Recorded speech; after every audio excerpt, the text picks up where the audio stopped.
Hi everyone, welcome to the third video on formula writing. In this video, we'll be talking about polyatomic ions, which are ions that contain more than one atom.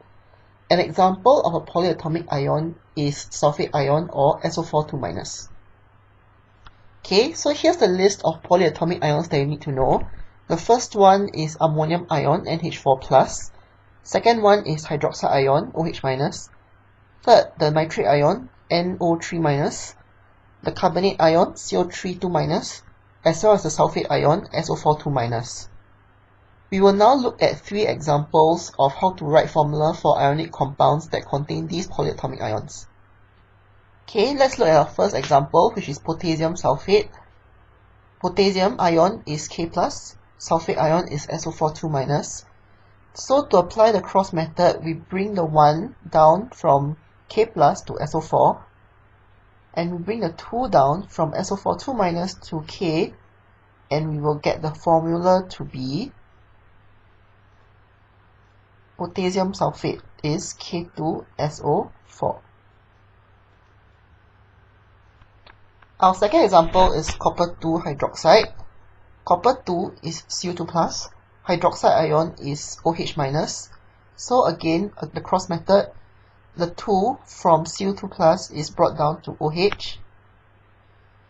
The 1 from OH- is brought down to Cu, and thus giving us Cu1OH2. Now this implies that this compound contains 2 hydroxide ions, and therefore when we write the formula of the compound, we will write it as CuOH2.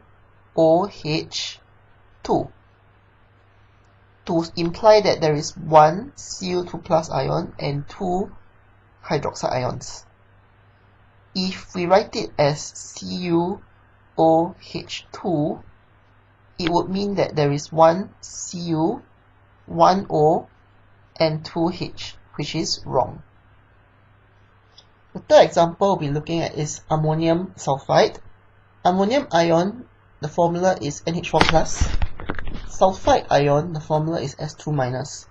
So for the last time, the 1 from the ammonium ion is brought down to S.